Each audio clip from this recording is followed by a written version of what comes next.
IVM.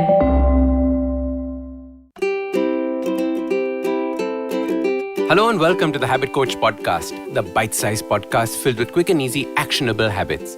Remember, great habits create that awesome life. I am Ashdin Doctor, your habit coach. And today's fun fact of the day has to do with Japanese food. Did you know that there is a whole art to carving food into different shapes? And this is the Japanese art of Mukimono. If you Google Mukimono, you will see amazing shapes carved from fruits and vegetables. And they are things of beauty, entire landscapes, or flowing dragons. And this is far removed from a carrot shaped as a flower that we normally see in our restaurants here. A major component of Japanese cuisine is the way it is plated. The way it is made to look beautiful, like a work of art. Each plate has been carefully thought out and executed. Each plate has the perfect balance of all the elements on it. In fact, there are rules that chefs in Japan have to learn. And these rules have a few components that give structure and order to the beauty. Japanese food is all about asymmetry and balance. We tend to do the exact opposite. When we present food, we look for symmetry. They look for asymmetry because they believe beauty lies in asymmetry. The second is the use of colors.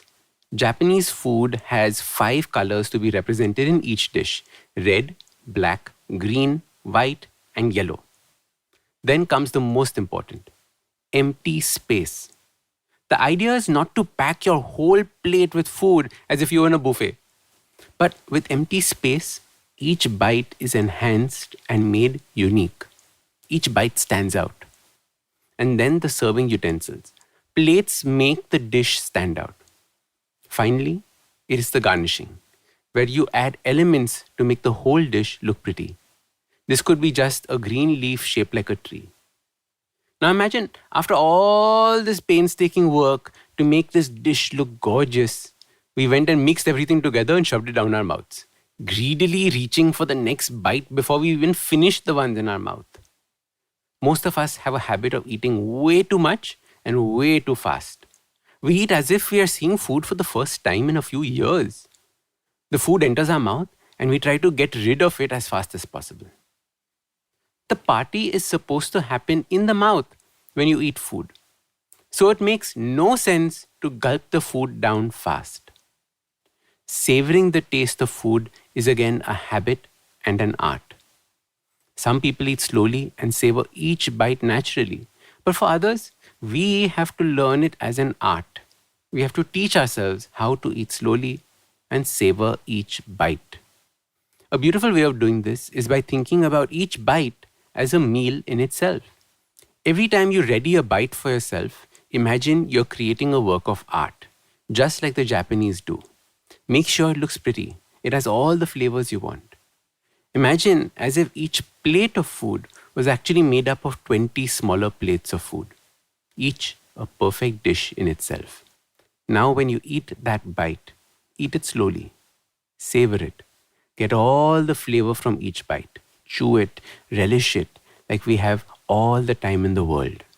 Remember, the party is supposed to happen in your mouth, so don't be a party pooper and just gobble up. Savor the party. Slowing down while eating has many health benefits. It helps you digest your food in your mouth. This helps nutrient absorption and can actually help you lose weight as well, because you might not end up eating as much. See, when we gobble down food, our brain does not get the signal that our stomach is full. So if you slow down, you can get the signal and stop eating sooner.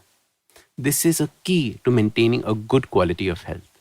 So your simple habit starts by thinking about and making each bite you eat unique and a dish in itself. Look at each bite. Appreciate the beauty in the food you eat.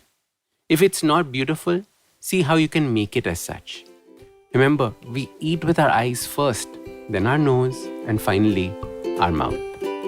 So start these habits and share with us your progress using the hashtag #TheHabitCoach. If you like this podcast, don't forget to check out other interesting podcasts on the IVM network. You can listen to us on the IVM Podcast app or ivmpodcast.com.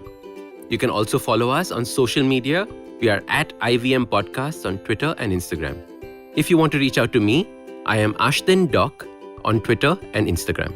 You can find lots more information on my website, awesome180.com, or check out different content on my YouTube channel called AWESOME180. That's Awesome 180. I hope you enjoyed that show. If you aren't following us on social media, please do. We're IVM Podcasts on Twitter, Facebook, and Instagram. We'd like to thank the sponsors on our network this week, Seat Tires. So we had a fantastic week. Tune into This Round Is On Me, where Gauri Devidayal has a chat with Divya Ravichandran on the issues of waste management in India and how recycling, composting, and using eco-friendly alternatives can help. On Filter Coffee Podcast, Karthik speaks with Lux Narayan about his book Name, Place, Animal, Thing, an inspiring non-fiction fable about hope, positivity, and living your best life. On All Things Policy, Anirudh Kanisetti talks to Prateek Wakre and Rohan Sheth about Australia's conflict with Facebook and Google and what this means for big tech companies and the news ecosystem. On the Simplified Podcast, Naren and Tony talk about greenwashing, which is businesses unfairly marketing themselves as eco-friendly just to ride the sustainability wave. You should also check out the Cyrus Says episode with Varun Deshpande of the Good Food Institute, where they talk about plant-based alternatives. Varun does a great show with us called Feeding 10 Billion. Do check out this episode of Cyrus Says. They have a really interesting conversation. On the Millennial Athlete, Tanvi and Shlok speak to the badminton doubles player Satvik Sairaj about his successful stints at some of the recently concluded games. And with that, I hope to see you again next week. Feeling overwhelmed, anxious, struggling with too many obstacles, don't know where your life is headed? Well, if you are dealing with one or all of these, tune into the Positively Unlimited podcast, because in each episode, I share a life lesson, a life hack, a pro tip that can help you get your life back on track. All episodes are available on the IBM website, IBM Podcast app, or wherever it is that you get your podcast from.